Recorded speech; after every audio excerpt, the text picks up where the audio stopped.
in talking to people about the Venus Project. It depends on how heavily they're indoctrinated as a nation, as individuals. Sometimes you face the same problem that Afro-Americans might face in going to a Ku Klux Klan meeting trying to give them their side or their point of view, which would be almost impossible. Any indoctrinated nation that gets behind the government has been propagandized for a long time. Therefore, you may not be able to reach them. But there are few people you might be able to reach. And if you can reach them, you have to form a separate group, because you haven't got the time to work on people for years. Because if you still have difficulty with that, it's like a Jewish group going to a Nazi meeting trying to share values. The Nazis have already been conditioned not to accept their values. And they've been conditioned to assign a name to them, communist, socialist, that their odds are enormous. So what I suggest is that you get people together that understand this, that are halfway there. And if you wish to try to reach them, you might use such examples as, if you go to war, you will build cumulative hatred over the years, and we require the same problems over and over again. Sabotage, assassinations, over and over again. This is the history of civilization. We have to depart from that if we wish to put an end to sabotage, extremism. You have to present it as a system. If they can't understand it, you can't twist their wrist. That's what you're stuck with. You're stuck with victims of culture. And they become patriotic just as other people have in the past. And they've killed in the name of their own country. To have countries divided, if you had any nation that had real freedom, there'd be so many divisions in that nation that you could not develop a coherent nation. That's why they use patriotism, to get people aligned to the system and be suspicious of any other system. If you fail to make contact with people, you don't want to blame yourself. It's years of indoctrination. All you can do is attempt to reach them. Here's the basis for reaching them. If you continue along the same lines, you will develop, which I mentioned just before, hatred over the years. If not immediately, they'll remember you killed their parents and their brothers and sisters. So years later, when they're in a position, if they are, they will create more problems. If you wish to put an end to problems, this is the approach you use. If you don't want war, poverty, hunger, you cannot accomplish that in the monetary system, because there's gain. And patents deprive other people of ideas. When all people are provided for, when all nations have access to the same resources or limited resources, we count upon technology. They've always solved every problem they set out to do, which is unfortunate. They made atom bombs. But that was the assignment they were given. The assignment technicians were given to make a motor vehicle, and they did. The assignment technicians were given to get to the moon. They accomplished it. They have never been given the assignment of eradicating war, poverty, hunger. They've never been given that assignment. If you can present that to technicians first, and if the technicians accept that idea of sharing resources and that all people need the same thing, clean air, food, a relevant education, if you can't get that across the technicians, then unfortunately you'll have to face the consequences. Now, if people beat each other to a pulp so that their lands are contaminated, they can't live, you can't do anything about that. That's the nature of years of indoctrination. The notion that you can reach anybody, yes, if you have the time and the money for films and the constant seminars about human behavior and taking away nationalism, religion. You have to take all those things away. If you can't take them away, then some people become God's chosen people, or the master race. And everybody likes to be part of the master race. Everybody likes to be God's chosen people. The Catholics, the Lutherans, the Seventh-day Adventists, all of these people really believe in their system. Besides, they're not so broad in scope and well-read as to handle the introduction of new ideas. So you have to take that into consideration. Whom are you talking to? Do they understand the words you use? If you use examples, they'll say, well, you're an idealist. The world has always had war. There'll always be war, and that we've got to defend ourselves. Or we as Polacks have been invaded. We as Jews have been invaded. The Africans have been exploited. The Africans can't approach their slave masters and say, look, why don't you treat us as human beings? We're people just like you. We love our kids. The slave masters would give up their economic positions of advantage if they did that. And the North could not compete with the South if they used slaves.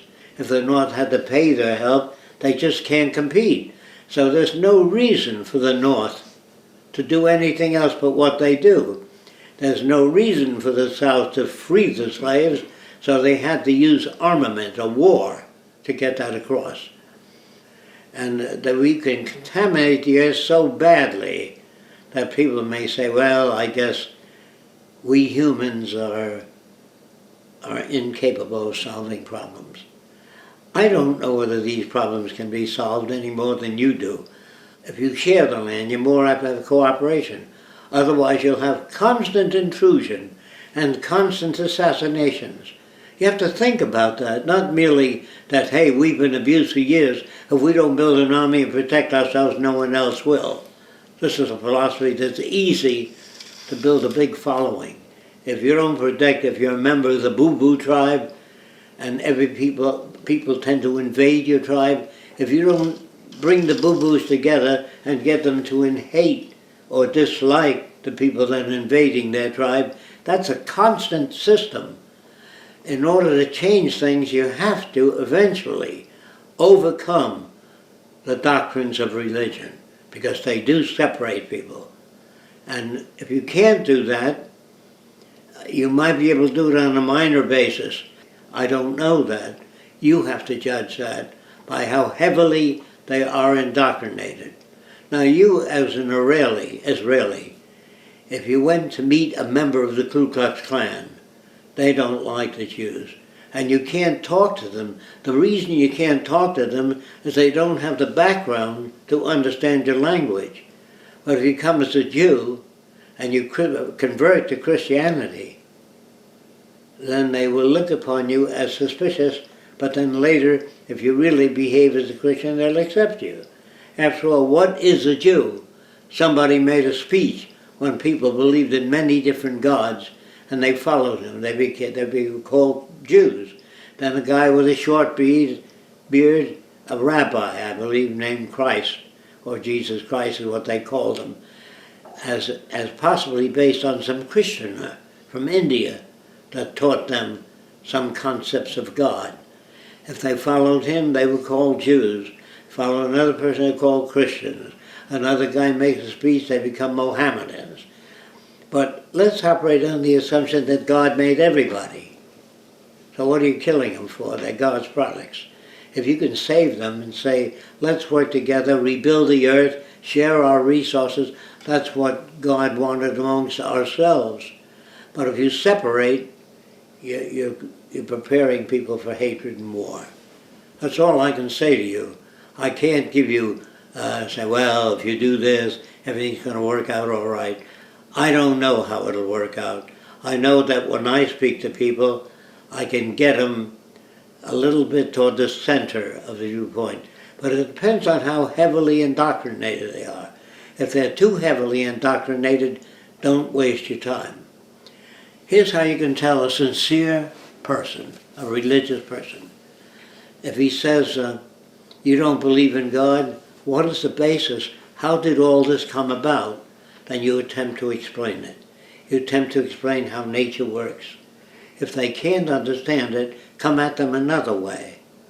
Say that a tree hit by lightning doesn't always fall on a person. If it does, it's easy for the chief or the witch doctor to say, you see, the evil forces won out. And if people are brought up to evil forces and concepts like that, it's easy to understand. It's very difficult to understand an integrated society. Because you say, what? If a person isn't a Jew, he doesn't understand the Jewish problems. If you're not a Gentile, remember they used to feed Christians to lions. Tell them that. They used to feed Christians to lions because they believed the Christian was wrong. There was more than one God. Because the Romans were brought up to believe in many different gods. And this guy comes to town telling people there's only one God. He's blaspheming against all the other gods. So you got indoctrination, which is a heavy problem. But if you can convince people that they're victims of culture, their own culture, that the indoctrination was to maintain stability in that culture, which obviously does not work. Over the centuries, man has gone to war. Think of all the Jews were killed, and all the Christians that were killed, and all the women that were burned as witches that advocated some difference in point of view. So you're dealing with a point of view that's very different. And you have to take into account their background. And if they're very old, the probability of switching is lower. If you get to younger Israelis, not those too heavily indoctrinated, that pray at the wall, you're not going to reach them. But there are many Israelis that will ask you, how did life begin? Where did that come from? Give them the scientific explanation as best you can. And you say, well, somebody had to make that. Well, somebody makes floods. Somebody makes floods. Somebody makes earthquakes. That's nonsense. Earthquake is a result of pressures built up under the earth. Now you can say the evil forces made that.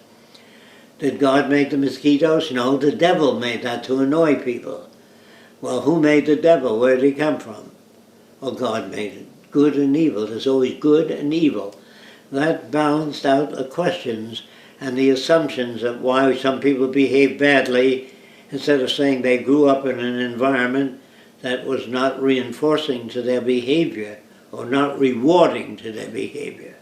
And so they joined a group that protected them. The Israelis protected Israelis. Nobody else protected them. The Israelis had to fight. When the Nazis began to pick on the Jews, they asked the U.S. to intervene. U.S. refused. All nations refused to help them. So they work up a schedule called God Helps Those That Help Themselves. That's what leads you to that. When you ask for help and you don't get it, the philosophy of God helps those that help themselves is a workable one and a challenging one. And that's why people follow their own group, because no one else looks after them. No one else cares. Your job is to sell them on that all humanity needs security. All humanity. If you take land away from other people, they don't have water, they will invade or beg for water or do what they can to get water, or they won't give you vegetables if you don't give them water. They will use whatever means they can of the monetary system. The monetary system of itself is corrupt. Now, how do you tell successful people that are doing very well in the monetary system, give it up, there's a better way? They know they've got the best right now. They got a yacht, they got houses, they got a Mercedes, and you to premise them that if other people have access to resources, they already have it, they think. So why should they give it up? You got to take that into account. But you can be wealthy, but you got to put bars on your doors so you won't be invaded by some thief. You also have to take out insurance, life insurance. Then you have to put cameras in your house and police protection. If the world has access to all of the Earth's resources, common heritage, there'd be no basis for invasion, except during the transition from the monetary system to the resource-based economy. That's a transition where you don't have all the resources intact, ready to hand out, so you will have trouble. But you must you must take that into account and say, yes, that's a passing stage you must go through in order to arrive at a sane society. Do not attack other people for their customs, their religion, or value. Merely say that truly religious people would understand that the earth was made for the use of all people. Otherwise you wouldn't have that. You try to give them, in their terms, some acceptable way. And their religion will reflect their culture. And your religion will affect your culture. So all religions must conform to the state that they're in. Otherwise they would be discouraged or fought against. You have to take all those things into consideration. So you start out without attack. The only thing you attack is the destruction of the environment, which every living form depends on. Food, clothing, shelter, clean water. And the only thing that seems to solve problems is the methods of science applied to problems, not to military systems. When you use science to make better weapons, you're only building negative retroaction for the future.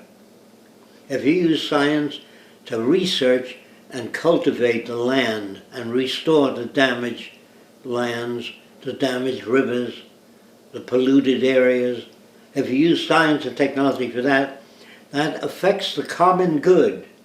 If you use science to protect your nation, you're using the best brains in America, or the best brains in Israel, or the best brains in Germany to make weapons, to preserve the culture. And they're afraid if another country invades, they're going to take away our religion and our culture. That's been happening all through time. That's always been that way. Now the point is, you're entering a new direction, a new dimension of social and environmental integration. That's the toughest job ever put upon man, because most people just want to solve their own little problems. But to solve problems on a global scale, nothing else is worth fighting for. And even if you fight for your own nation and you achieve some degree of safety, some degree of security, there'll be other nations arming to get at you sooner or later with their own systems. But if you invite people in, if they detect that you're not inviting them in to take their resources away, that you have to prove to other people. You have to prove that you come in peace. You do not come as an American or as a Swede or as an Israeli. And you can't give all nations the rights and practices that they have had, because they get them into trouble. So we have to outgrow the limiting factors, such as traditions that make us appear very different from the other people.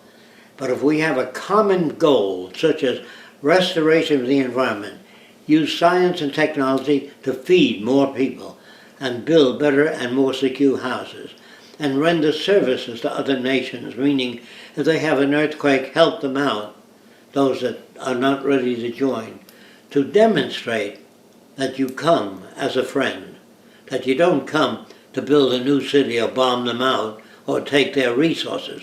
That's what you have to convince people.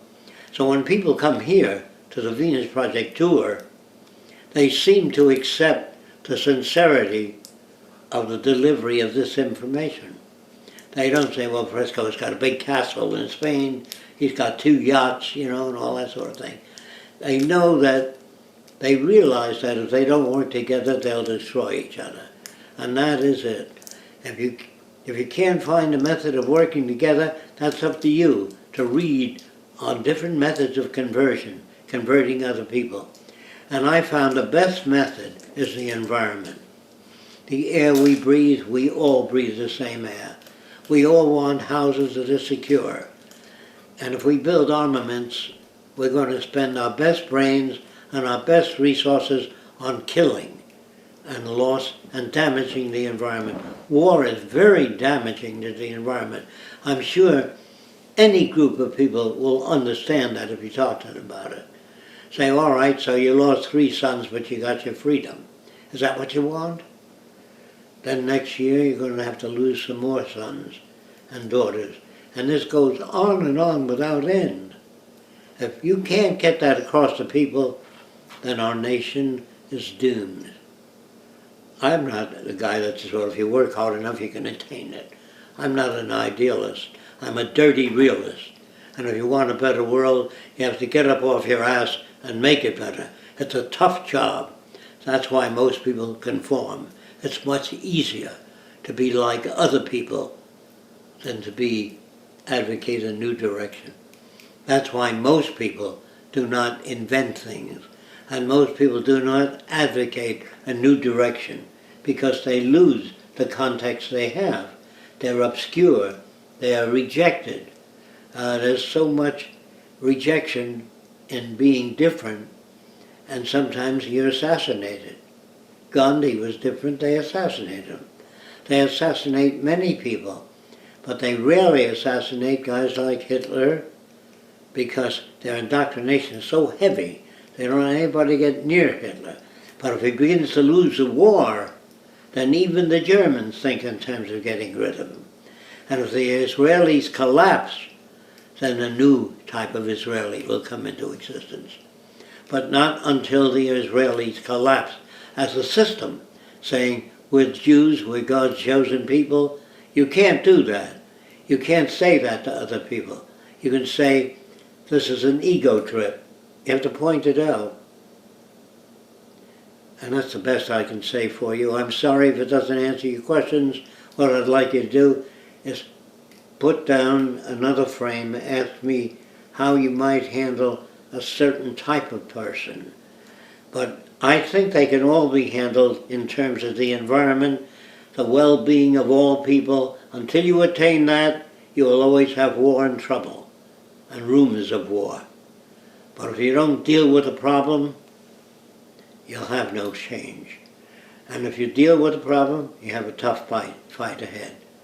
If you don't understand why people conform, they've got a house and they've got a car, and you're talking about a world that doesn't exist. And it's never been that way. There never has been a stable society in the history of civilization. That's why they're suspect of what you're talking about.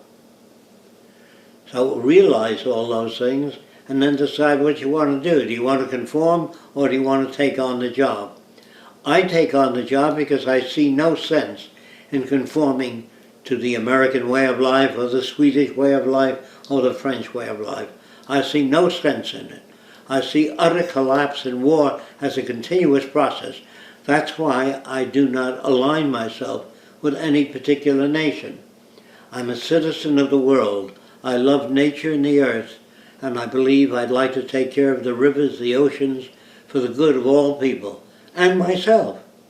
Otherwise, if I have children, they'll be bombed out. I have no security in this type of me for myself world. And that's where most nations have gotten real tight about, to keep our nation free. And that's something you have to take on. Either you take on or conform. Now, what do you care about women's rights if you're a male?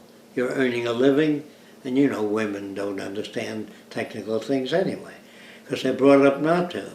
But when women become able and more able to handle a broader range of things, rather than become ornaments in the world that men display, you have to take on that problem. You have to bring it up continuously.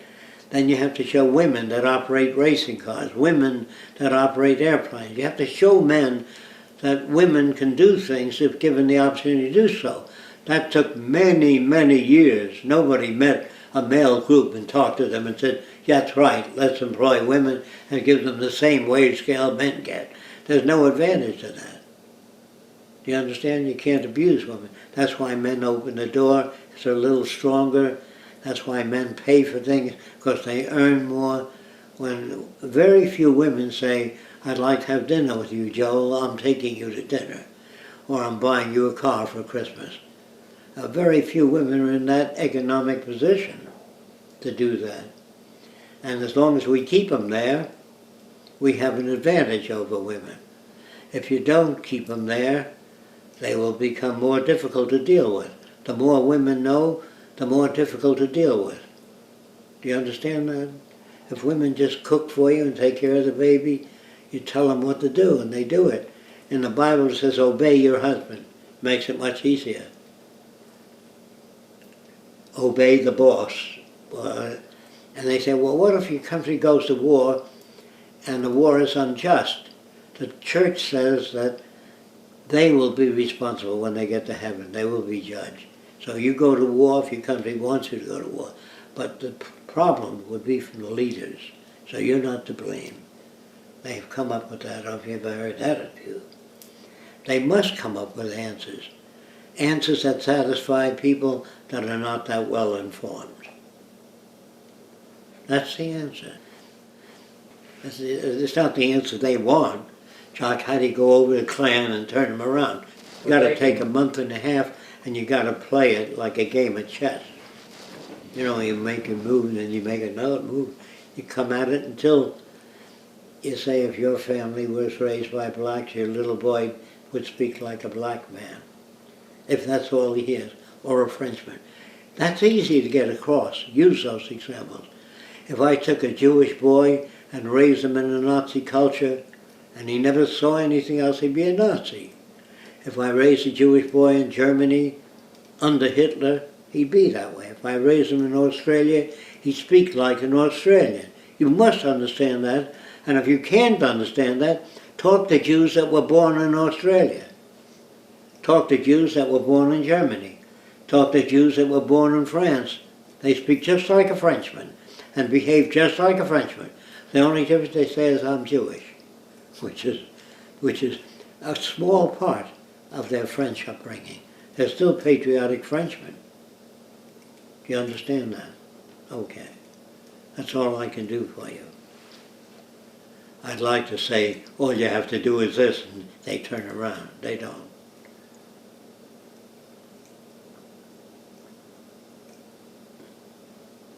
It's like taking a woman and say, stop walking and moving like a woman. You won't attract men. Women practice walking a certain way. You know, when they move and they walk with one foot in front of the other, especially models. And so they don't walk a club foot or flat footed. You can't get a job as a model. So you have to walk a certain way. You have to one foot in front of the other. And they behave like a woman. And that turns a male on. But if a woman sits down and contradicts a male constantly in theories and methods, he loses his dominance. So it was better in the old days, where you ordered your women and children to go out and work on the farm. After all, that's why people had children. They didn't deliberately say, I'll have children to work my farm equipment. It's inherent in the culture that your children, as you get older, take care of you financially. They wheel you to a hospital or in a wheelchair, and people realized the benefits of children. They came to visit them, but they were different. Each generation changed. Say, well, you know, the old man was brought up in Italy, or the old man was brought up in Israel. That's the old values. The old values will continue as long as the soap operas and traditions are kept alive. We have to build new patterns, new soap operas, new stories, so the old people do not become traditionally hooked to old values. If you don't do that, you're going to have the same problems. How can I say you won't have them? If you have the same traditions as Christmas, if you have the same old traditions, you're perpetuating the old cultures. And with the old cultures come war, starvation, poverty, and differential advantage. So when a person says, I'm interested in change, how much change? And are you willing to give up your religion and let others have their religion? Or what kind of change are you interested in? You'll never not get an answer from people. Say, well, I think we ought to change in accordance with the times. Ask them how, and how much change, and what that consists of. And what do you do with people that want old traditions? You either have to condition their kids to change something, or some group of that people. But if you can get a lot of Lutherans, a lot of Catholics, and a lot of Jews interested in the Venus Project, and Germans, that they have in common, and they go to meetings and they talk about the Venus Project. When a guy says, what about religion? You can talk about yourselves about that. The Venus Project is interested now in saving the earth and all people and providing water and food. Just stay with that. The guy said, what if a guy wants to believe in Boo-Boo Tree? He can believe in the Boo-Boo Tree as long as he advocates preservation of the environment and understanding that all people are conditioned products. You can get that across if you ask a Jew, why do you send your kid to Hebrew school? And you ask a Catholic, why do you send your kids to Catholic schools? Because I'm afraid they may be indoctrinated elsewhere by other people. So I want to secure their Catholicism. I want to secure their Hebrew values by sending them to a Hebrew environment. Or a pilot who trains his kid to be an aviator wants to secure his environment. Or a scientist training his kid. A scientist believes in freedom because he's brought up to believe in freedom. I don't believe in freedom. I believe in the presentation of knowledge to preserve, take care of the environment, and learn how to relate to one another. I don't know what the word freedom means. Does freedom mean you can do anything? So not knowing what it means, I know what I mean when I say we must protect the rivers, the oceans, and one another if we're to survive. If we fail to do that, we will have negative effects in the future. What about minorities and differences that nations have between them? If the differences fortify militarism, aggression, those differences have to be monitored, changed, updated. Not destroyed, updated. Maybe they don't serve the function that they pretend it serves. People says if you don't protect yourself, there'll be no protection. It might be in the world of individuality, that might be true. But in a collective world, that is not true, and that's not the philosophy they talk about. Just tell them again, it's much easier to conform than to be different. That's why most people conform. Those that don't suffer. They lose their jobs, they're ridiculed, they have rotten eggs thrown at them, they're beaten up as free thinkers, as non-Christians or non-Jews. That's why most people conform, because it's painful when you don't conform. To say, you're a member of our church, we don't associate with the people out here, so they don't get a chance to say that. Some of them do. You say, no, only if you got the time, you go to work on them and take their religion away as gently as you can. You're really not taking it away. You're showing them other possible alternatives. And as a possible alternatives for humanizing society, this is a better alternative than nationalism or religion. Religion never achieved peace on earth and goodwill to all people. It never achieved that. That's why you want to change it. If it achieved those things, fine, nothing the matter with it. And prayer seems to be insufficient because Jesus said, by their work you shall know them. Meaning what they do is the only thing that counts. Now you can use that quote from the Bible. Jesus did say that. I don't know what he meant by that. I'm not sure he did. But I'm sure that you know what I mean when I say if we don't take care of the environment, we will lose it. Okay. I would say that most of the old philosophers were looking for some kind of formula to live by, some standards. And so they invented different standards. The problem with that approach is that if an environment were fixed, you can work out a set of standards for that environment. But if the environment keeps changing, your standards for one environment will not fit the standards of another environment. For example, let's say you live in a land where there's great scarcity. The laws of that land will be based on scarcity. If there were very few orange trees, very few coconut trees, only royalty would have access to the selected food. But if oranges and coconuts grew all over the place, no one would care how many you ate. There'd be no laws. You have eaten 3 coconuts, that's more than your allotted amount. That's in scarcity. But if there's an abundance, no one cares. So if there's an abundance of fish in a given area, there's no price set on it. But if it's rare to catch a big fish, then a price is set upon it. So whatever laws you make, it isn't that you're living in accordance with nature. Nature is a changing process. So anytime you find a formula for working with nature, if it continues to change, the formula has to be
sometimes they split up. And when they split up, it isn't always smooth. That's why I say, what happened to the word love when she says, I want the car, the house, the kids, and most of the bank account? Where's the love? What happened to love?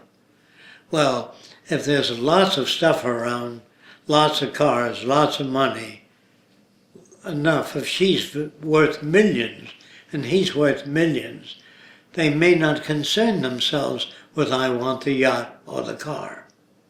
What they pick has to do with their background and scarcity. If the earth were fixed, so many trees in a given area, so many houses, the standards would remain relatively uniform. If conditions vary, the standards vary. A lawyer can't practice law in an abundant world where everybody has access to whatever they want. You couldn't practice law, but there would be problems unique to those conditions. And people would say that's good and that's bad. There's no good, there's no bad. They're just different problems that are unique to different social standards. So whenever you design anything, a building or a social complex or a cooperative society, cooperative means usually there's scarcity and people tend to share the scarcity. They're called cooperative or good people. If there's an abundance, the term cooperative has no meaning at all. People don't need to cooperate.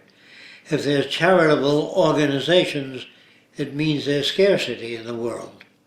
If there's an abundance of resources and access to those resources, there's no need for charitable organizations. In fact, a charitable person would be very rare to meet a person that others consider charitable, unless they have a product that's rare, that they made, like a computer or a laptop. So what is a good person or a bad person? There's no such thing. There's behavioral variations depending on what is available. If a person were to sit down and design the ideal society in their heads, That would be a society based upon where they're coming from, not necessarily an appropriate design. If you come from an abundant society and you then move to a scarcity society, you will have to make some kind of adjustments. And the reverse is true.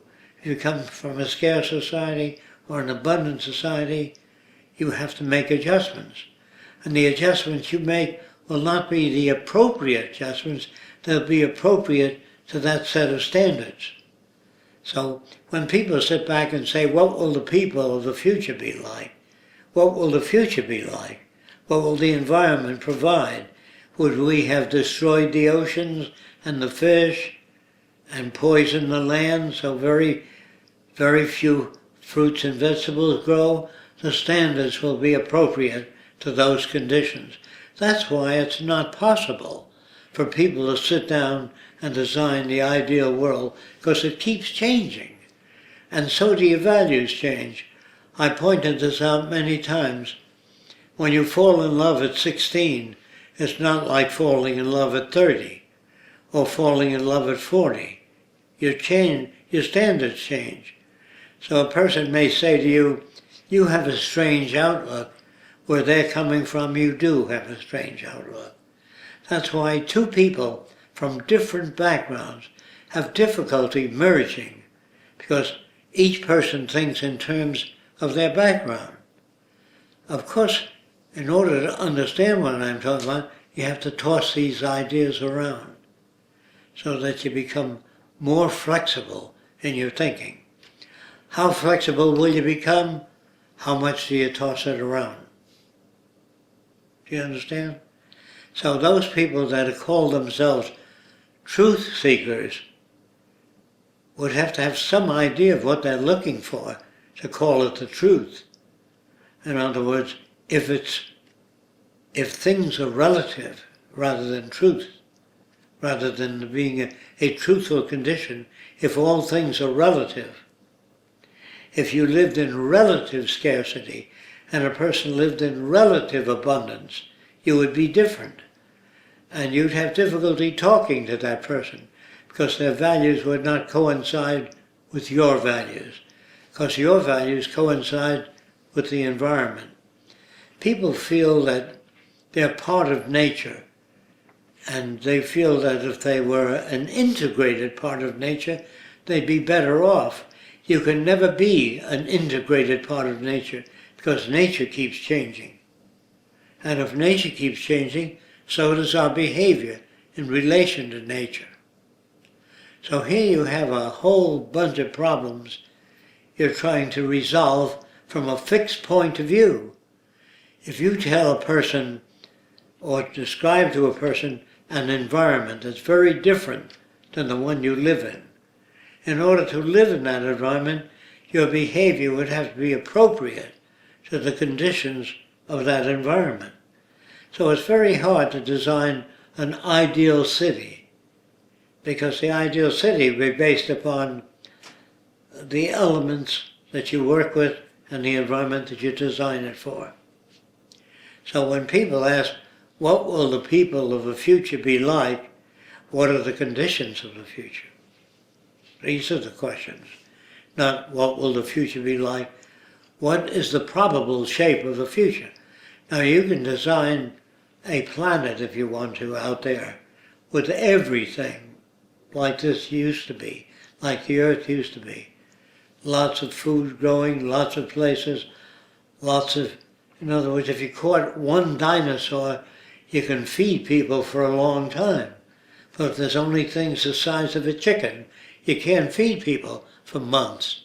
But if you kill a dinosaur, it rots away. So you have to figure out a way of preserving that meat. And if you kill a dinosaur and you use salt or other preservatives, you can feed people for a month or two. If all that remains is insects, and they're scarce, then you can only feed people for a certain length of time. So our very thoughts on what will the ideal food be, what are the ideal conditions, oh, that's ridiculous, because you're working without a frame of reference. you're not talking about dinosaurs are available, lots of them. So you kill a dinosaur, there'll be a lot of birds that will pick off the remains. A lot of other animals will survive. But if you devise a method of preserving that dinosaur for a month and you keep it away from birds and other things, you'd have scarcity of birds. Do you understand what I mean? That's why it's very hard to say what the person proposes is very intelligent. Because of changing conditions, if the proposals are based on changing conditions, they're more appropriate than proposals based on a fixed system in the environment. Now, I would say that that is a very important way to think about things if you want to think about the future. No one can think appropriately. They can only think appropriate to the conditions that exist. That's why you have so much trouble when people write about utopia. Utopia in the monetary system would be where the banks flourished, where rich people flourished well, and there were no threats to them. Of course, if the rich people were to design a utopia, it would be a utopia where there were no threats to their values. If the working man would design a utopia, there would be a place where there's no threats to his or her values. So you have changing conditions, so you always have a changing society. Unless man learns to control nature, and can control nature, produce abundance of whatever they wanted, then they can design a society that's relatively stable to the conditions that they control. What does man really want? He doesn't know. What his wants are based upon what's scarce. And so that's what he always wants. He wants to marry a girl that understands him. Well, if the girl understands him completely, she wouldn't want to live with him. If she understands him partially, she might want to live with him. So people say they seek knowledge. How much knowledge? These are all serious problems. So if you really want to think about the future, it's best to take a set of fixed conditions and arrange your future around the fixed conditions. That's it in that area. That's to do away with those people that say, if only I knew the answers to those problems. There really are no answers. There are changing conditions. There are people that say, boy, if I was smart enough to know what to do, or what to do under what conditions. Shortage of water, shortage of food, diseases, pestilence.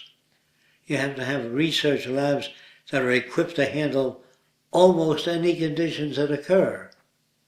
And that would be very desirable, but very hard to attain.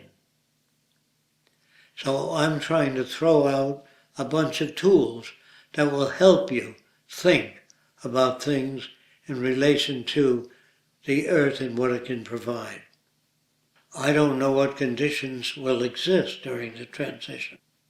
In other words, if you get fascism installed, where ideas are frozen by the in-group, and anyone that advocates ideas that are different would be very rare, because they would manage the news, they would manage publications, and all publications would be subservient to the control group. Therefore, I can't make any recommendations. It depends on what happens. The future will be shaped by conditions of the future, not by intelligent people. Intelligent people seem to work outside of the frame of reference of what exists. Intelligent architects want green roofs. What the hell's a green roof? What's that got to do with the way people think? Green architecture is the in thing now. What does it mean in relation to values? It really doesn't mean a thing. If you found a paint that does the same thing green roofs do, then the green roof hunt would come to an end. Really, the problem is stability of the organism. And if they find a way to keep the organism stable under varying conditions, it was Walter Buchanan that came up with the idea of homeostasis, that all things seek balance. Well, if that's true, it means that things are always in balance. If there's scarcity, that would be balance for those conditions. And if people feel a sense of abundance, that would be balance for that condition. Things are always balanced, whether it's scarcity or abundance. So it's very difficult for the average person to change their frame of reference unless the earth changed for every few months. They'd be used to changing their values. And military systems do change. What one considers a weapon is no longer a weapon. If a new weapon comes out, that nullifies that weapon. So, what's a weapon? What's security? What does that mean? When you sit back and think about it, security is any system that you consider secure. And if you consider the cavalry as the best way to defend your country, you will be slaughtered if other systems exist. So there's no such thing as a stable system. All systems are temporarily stable. Do you know what that means? If your airplanes are equal to the enemy's airplanes, the system is relatively stable. But if your enemy comes up with missiles that don't have to be fired, they just take off and destroy the enemy's equipment. That will become the dominant society. Is it the best society? Well, if dominance is considered best, yes.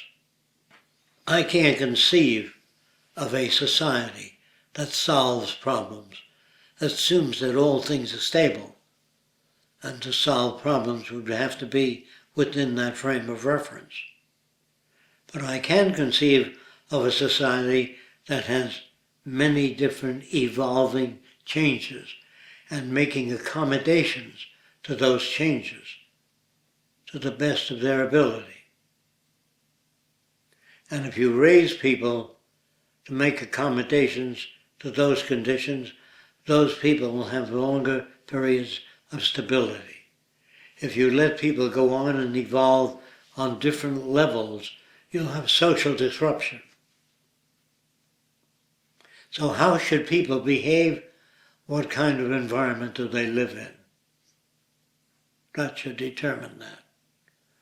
If you bring up your kids, say, to be utterly sane, they wouldn't be able to deal with normal kids. So do you want your kids to be rejected by normal kids? Normal means normal to that situation. Or do you want your kids to be superior to conditions that exist? These are serious problems. And you have to ask yourself, what do you want? The answer would be, I don't know. I guess I want my kids somewhere between the systems. Maybe. Depends on the rate of change. Now, these are the questions that people are always asking, only they don't know that. They say, well, what would the ideal society be like? That assumes everything is fixed. Do you know what I mean? The earth produces so much food, people produce so many people. But if you produce a population far in excess of what the earth can produce, your system won't work. No matter what system you have, unless you have spontaneous food. It depends on where you're at technically. I guess I'll leave that alone for people to ponder. They'll have a lot to ponder there.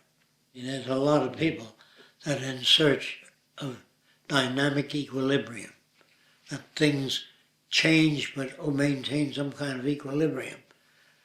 They only maintain equilibrium because man intervenes. If there's too many hurricanes, he puts his attention on hurricanes. If there's disease, he puts his attention on disease. If he puts lots of attention on disease and new changes in the weather occur, or the Earth tilts on its axis, there's a whole bunch of new problems. All the labs have to be changed in accordance to the new problems. Or if the sun has explosions and there's more ultraviolet radiation and threats from radiant energy from the sun, we'd have to wear and live in different kinds of houses to avoid penetration of deadly rays. If we get involved in nuclear war, if the people want to survive, they have to alter their conditions. They can't live the same way. So, when you ask the question, what's the right way to do things, there are many different answers. There's no right way, without taking into consideration existing phenomena. These are things people have to ponder that ask those kind of questions. Best thing to do is to leave them for the future, or come up with ideas to handle changes that you haven't anticipated. It's called theoretical changes. You know, sometimes if you live in a country of great scarcity, hunger and struggle, sometimes if you have the money, you can escape that culture and move to the England, France, or United States. If you can leave, not everybody can leave the culture they live in. Not everybody can leave Haiti if the bubonic plague breaks out. They just can't get in and move away. They can't go to the airline office and buy tickets. Although everybody would like that kind of flexibility. But the nations of the world can't afford that flexibility. That is, they don't know how to achieve it. I hope that using science and technology will make a future where there are less drastic choices and more opportunities for more people. But you'd have to think ahead to do that.